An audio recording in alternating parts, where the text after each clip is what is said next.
పదే పదే పోక్సో రమణ ఒక మాట అంటారు, మీరు రండి ప్రతిసారి నువ్వు రమ్మంటున్నావు కదా, ఎవరిని రమ్మంటున్నావో నీకు తెలుసా? నువ్వు ఎవరిని రమ్మని పిలుస్తున్నావు? ఒక రాష్ట్ర స్థాయి నాయకుడిని ఈ రాష్ట్రంలోనే ఎవరు కూడా అతన్ని ప్రశ్నించలేనంత స్థాయిలో సంక్షేమాలకు జగనన్నకు తోడుగా పథకాలను అందించే వాటిలో అయితేనేమి, ఆర్థిక వనరులను కల్పించే దాంట్లో అయితేనేమి, కేంద్రం నుంచి జరిగే ప్రయోజనాలు రాష్ట్రానికి వచ్చే వాటిలో అయితేనేమి, నియోజకవర్గంలో అయితేనేమి, జిల్లాకు సంబంధించి అయితేనేమి, రాయలసీమ ప్రాంతానికి అయితేనేమి అత్యంత ప్రాధాన్యత కలిగిన వ్యక్తి ఈరోజు మా రాజారెడ్డి అన్న. ఆయన నువ్వు రమ్మని పిలుస్తున్నావు, నీ స్థాయి కాదది.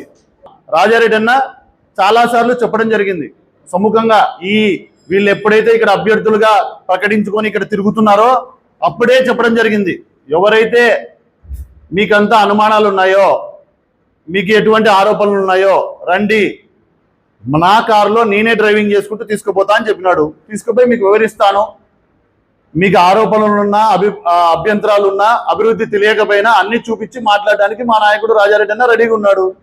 అది మీకు చెప్పిన మా సవాల్ ఎప్పుడు విసిరినాం, దానికి మీరు ఎప్పుడు స్వీకరించలేదు, రాలేదు. పైకి పోగా ఇప్పుడు ప్రజలను పక్కదారి పట్టించక ఎలక్షన్లు దగ్గరికి రాబోతున్న టైంలో బురద జల్లడానికి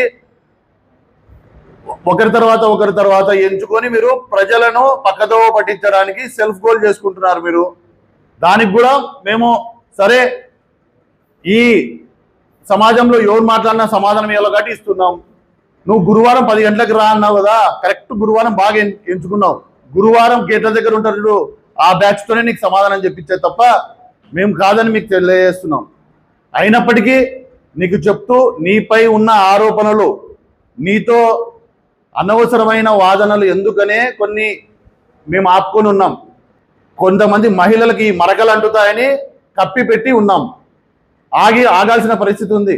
మా పార్టీ సిద్ధాంతాలు కానీ, మా నాయకుడి విధానాలలో కానీ, మేము ప్రజల్లో ఉన్నటువంటి మా యొక్క మంచితనాన్ని కానీ ఇంకొకరికి ఇబ్బంది కలగకూడదు, సమాజానికి పక్కదోవ పడకూడదు. లాస్ట్కి చివరికి నీ విద్యా సంస్థల్లో చదివే ఆడపిల్లలు కూడా సిగ్గుపడతారనే ఒక భావనతో అన్ని కప్పిపుంచున్నాం. అయినా సమాధానం చెప్తున్నాం.